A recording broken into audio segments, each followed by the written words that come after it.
Localizada a 135 quilômetros de São Paulo, no litoral sul do estado, a cidade de Peruíbe guarda um segredo que muitos acreditam ser de outro mundo. O município de 62 mil habitantes é apontado por especialistas em ufologia como terra dos ETs, pelas histórias envolvendo seres de outros planetas e suas naves explorando a região. Paulo Aníbal é um caçador de discos voadores. Biólogo de formação, ele vasculha os locais onde surgem sinais de aparições. Nas últimas 2 décadas, afirma ter monitorado mais de 300 relatos, 30 avistamentos e 5 pousos de OVNIs em Peruíbe. Nós estamos exatamente aqui em cima do Rio Preto e é o local onde aconteceram as maiores aparições na cidade de Peruíbe. Segundo os ufólogos, este é um portal importantíssimo dessas aparições, porque segundo relatos, as naves passariam aqui por cima, é isso? Sim, aqui por cima, fazendo um arco aqui no céu, indo sentido ao oceano. Passando por cima das montanhas, é isso? Nessa parte da montanha do Morro do Peruíbe. Em direção ao mar. Na última década, mais de 300 aparições aconteceram exatamente nesse local e algumas delas estão marcadas aqui no mapa já feito pelos especialistas. Esse mapa significa que cada pontinho vermelho é a aparição de um OVNI. É um ponto consistente de aparição de um OVNI. Isto é, quando a testemunha deu formato do objeto, horário e o posicionamento dele exato. Então, cada ponto vermelho é um ponto de relato preciso de uma testemunha.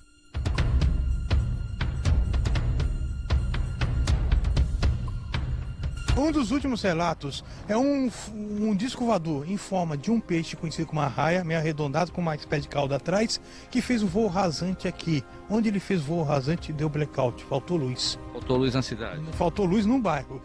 No bairro. Então é um ponto onde tem muitos relatos, tanto no alto no céu quanto baixo, em voo rasante.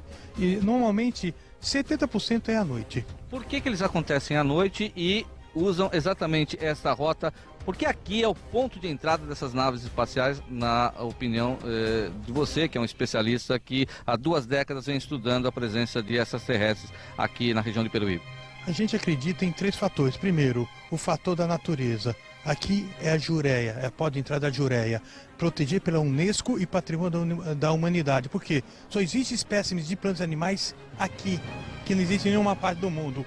Outro fator mineralógico, temos minérios estratégicos aqui na Jureia. Aqui no solo? Sim, no solo e também nessa área da montanha.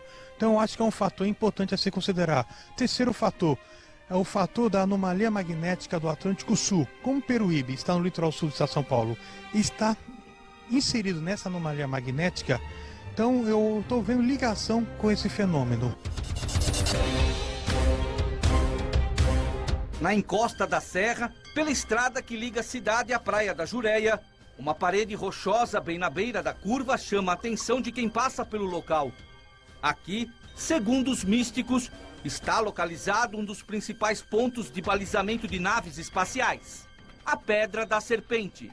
Por causa desse formato que mais parece um fóssil encravado num paredão natural de mais de 30 metros de altura, que segundo os especialistas, estudiosos que visitam constantemente o local, afirmam ser este, um trecho específico para embasamento, das naves que sobrevoam a região constantemente. Aqui também existem várias aparições, naves que cruzariam o céu e utilizariam esta pedra junto com a ilha, a gente olha ali, a Ilha da Queimada, que fica na mesma direção, na mesma rota. Vocês não têm dúvida que eles usam esses 2 trechos para se basear quando estão aqui em terra. Sim, esses 2 pontos, tanto a ilha quanto essa pedra, deve ser uma rota específica deles. Por algum motivo é uma rota de voo. Agora, existe toda uma curiosidade de relatos aqui, porque nessa rocha aparecem seres luminosos à noite, objetos luminosos e até grandes aeronaves e discoides durante o dia. E alguns casos curiosos que essas aeronaves entram nessa água, por aqui, exatamente aqui, e voam por baixo da água, sentido a Ilha da Queimada. Seriam objetos submarinos nesse caso. Esse seria o portal? Sim, aqui seria o portal onde muitas testemunhas afirmam que vêm vultos luminosos, até mesmo objetos esféricos saindo É muito comum, quem pegou até uns anos atrás, relatos de vultos luminosos, formato mesmo de cabeça, tronco e membros. Saindo desse espaço. Desse espaço. Então a gente apontou muito nesse tipo de relato. A pedra é aqui. É aqui. Então você vê que pelo pontuamento que a gente fez aqui, pelo trabalho que nós desenvolvemos aqui, é a concentração muito alta de relatos. Então é um ponto importante de avistamento. Por isso que entrou no roteiro o futurístico.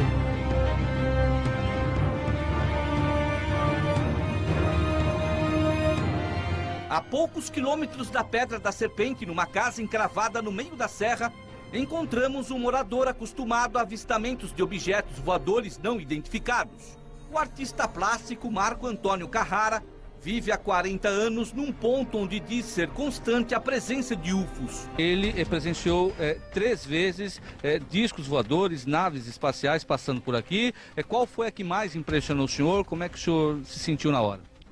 A que me tocou muito foi a primeira, que foi uma luz que saiu laser de uma nave e me atingiu no rosto. A outra que me tocou muito foi exatamente um pequeno discoide que desceu aqui.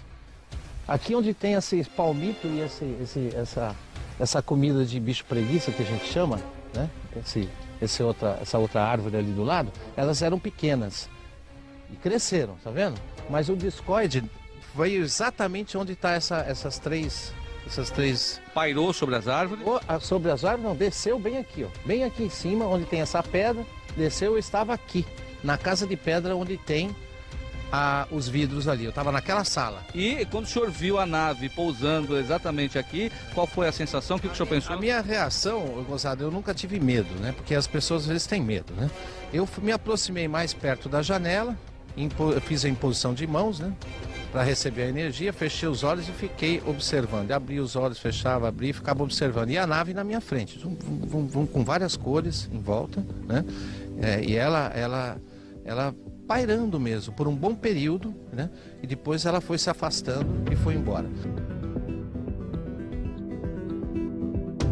E essa região, a Jureia, é observada pelo mundo inteiro, né? A ONU está de olho, o mundo está de olho nessa região, né? Porque é ecológica e é mineral e tem urânio. Então, tudo está sempre observada por caças, é protegida.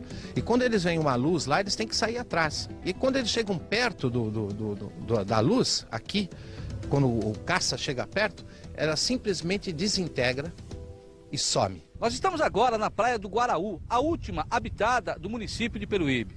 Logo atrás de mim fica a Mata da Jureia, onde a visitação é proibida pelo governo.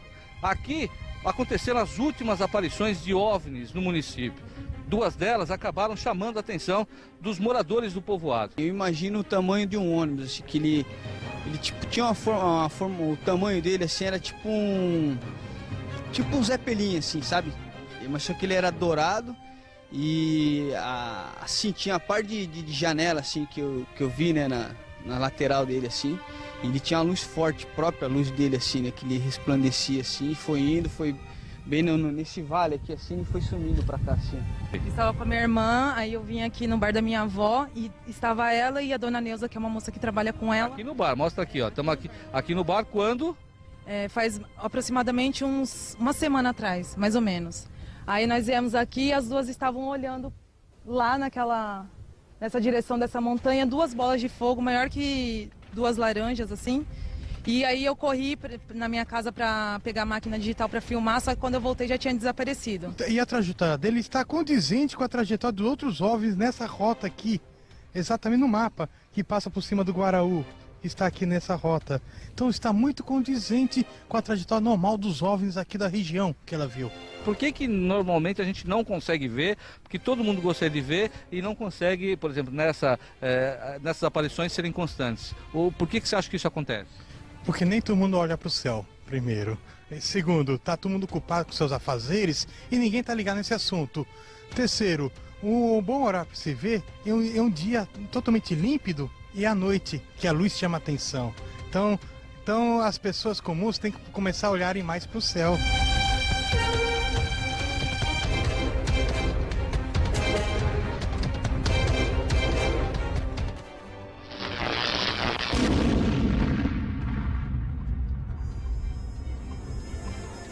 Distante 8 quilômetros do centro de Peruíbe, o bairro São José foi alvo de um fenômeno intrigante. O provável pouso de uma nave espacial na região mexeu com os moradores. Ninguém consegue explicar como a vegetação de mais de 2 metros de altura do terreno onde teria acontecido a aparição pudesse ficar desse jeito. A clareira de 15 metros de diâmetro no meio do mato impressiona. É difícil imaginar que animal, ou mesmo máquina, conseguiria fazer tal proeza em minutos, sem ser notado. O que você acha que aconteceu aí? Ah, rapaz, é um negócio meio estranho, né? Uma coisa assim inexplicável que não seja daqui, né? Pelo barulho que foi feito, assim, que nem eu falei pra você, como se fosse uma furadeira gigante. Um barulho muito estranho, assim, um barulho fora de rotação de helicóptero, de avião, entendeu? Um negócio meio esquisito.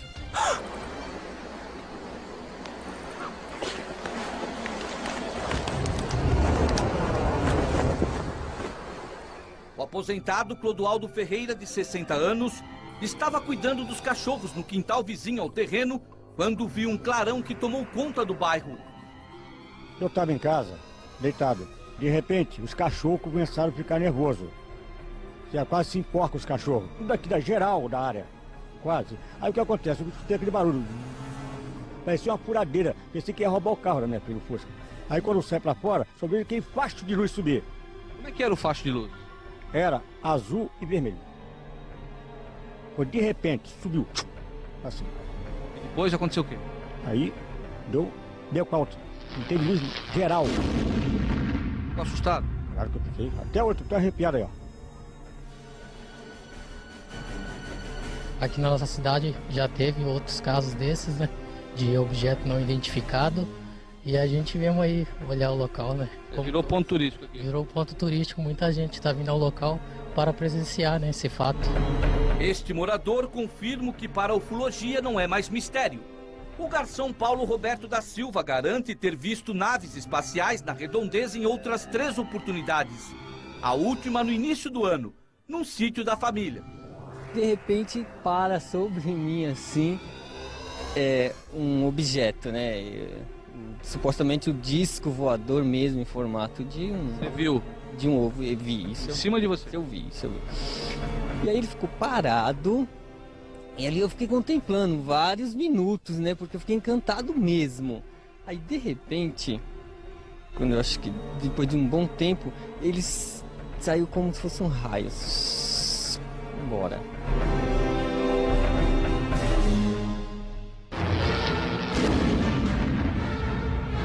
E a cidade já contabiliza os lucros que os visitantes de outro mundo podem trazer ao município.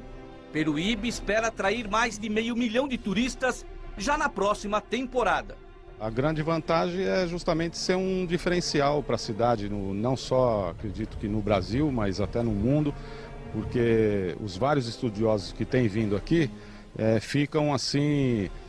admirados de ver o tanto de ocorrências, de relatos que temos aqui na nossa cidade. Hoje mesmo você pôde acompanhar e você vê que basta parar em algum lugar, sempre alguém teve alguma visão, já presenciou algum tipo desse fenômeno, que na realidade a gente não está aqui afirmando que é ET, mas sem dúvida alguma coisa de extraordinário tem aqui na cidade.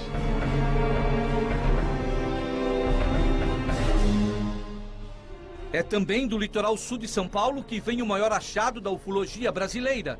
Aqui na década de 90, o engenheiro Claudeir Covo, uma das maiores autoridades em ufologia no Brasil, encontrou nas areias da praia de São Vicente marcas do que seria um pouso alienígena. Isto aqui é um contato de uma nave extraterrestre, é isso, Cláudio? Foi na Ilha do Major, às beiras do rio Piacabuçu. 2 pescadores, o Fernando e o Wilson, estavam à noite recolhendo a rede, já tinham terminado a pescaria. Quando eles observaram à distância uma luz vermelha, que imaginaram ser um balão inicialmente, e de repente o objeto começou a se aproximar, e de repente se aproximou bem acelerado, e parou bem em cima do barco. E acendeu as luzes, praticamente segundo o depoimento dos pescadores, ficou o dia, a ponto de próximo, onde tinha a praia, os caranguejos saíram do buraco da toca, né? E eles, no desespero, tentaram fazer o motor do barco pegar, não conseguiram, que isso é um efeito que a gente conhece na ufologia como efeito eletromagnético.